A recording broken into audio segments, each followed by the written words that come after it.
దేశాలతో పోటీ పడతారు. ఈ దేశంలో సాగునీటి పారుదల ప్రాజెక్టులు ముఖ్యంగా బహుళార్థక సాధక ప్రాజెక్టులను నిర్మిస్తే రైతులు ఆత్మగౌరవంతో బ్రతుకుతారు.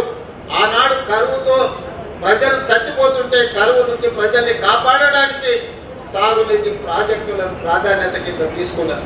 మొట్టమొదటి ప్రధానమంత్రి మొదటి ప్రాధాన్యత కింద తీసుకున్న ఇరిగేషన్ అండ్ ఎడ్యుకేషన్ ఈ రోజు ప్రపంచ దేశాల ముందు మనం ఆత్మగౌరవంతో నిలబడే విధంగా ఈ దేశం అభివృద్ధి చెందింది.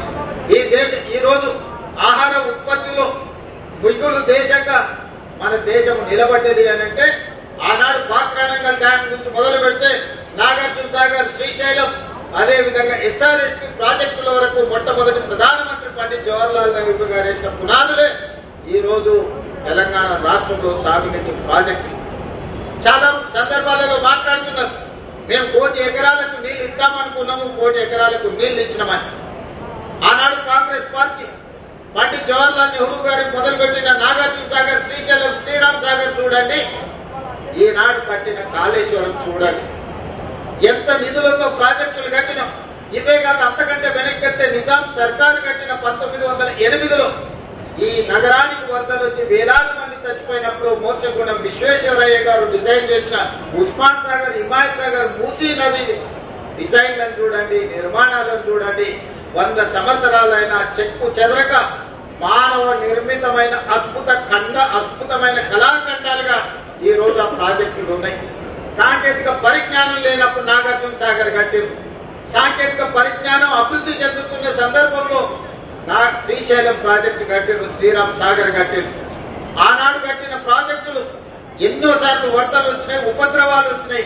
కానీ ఆ ప్రాజెక్టులు ఈ రోజు నిదారుగా నిలబడి మన ప్రాంత ప్రతిష్టకు ప్రతీకలుగా నిలబడి ఉమ్మడి రాష్ట్రంలో 22 లక్షల ఎకరాలకు నీళ్లు ఇచ్చిన నాగార్జున సాగర్ కావచ్చు, ఈ రోజు పవర్ ప్రాజెక్టులు కానీ సాగునీటి ప్రాజెక్టులు అందిస్తున్న శ్రీశైలం 2009లో అత్యధికంగా వరదలు వచ్చినప్పుడు కొట్టుకుపోతాయేమని చెప్పి ప్రజలు కృష్ణానది పరివాహక ప్రాంతంలో ప్రజలు ప్రాణాలను గుప్పిట్లో పట్టుకొని ఉన్నా కూడా చెక్కు చెదరకుండా నిలబడ్డ ప్రాజెక్టులు శ్రీరామ్ సాగర్ గాని, లేకపోతే నాగార్జున సాగర్ గాని, లేకపోతే శ్రీశైలం ప్రాజెక్టు.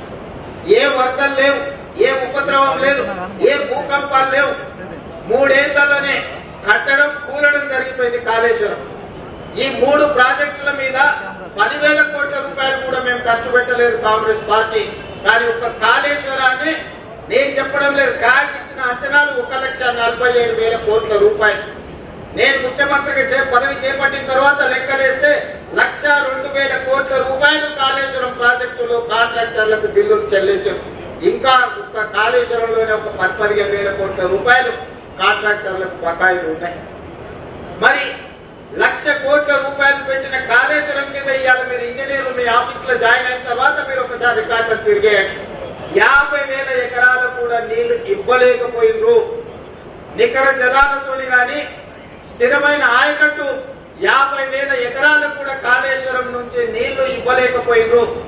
50,000 ఎకరాలకు నీళ్లు ఇవ్వని కాళేశ్వరానికి 1,02,000 కోట్ల రూపాయలు ఇప్పటికే కాంట్రాక్టర్లకు బిల్లులు చెల్లించినాం. కట్టిన 3 ఏళ్ల లోపలనే కుప్పకూలిన ప్రాజెక్టు భూ ప్రపంచం మీదనే.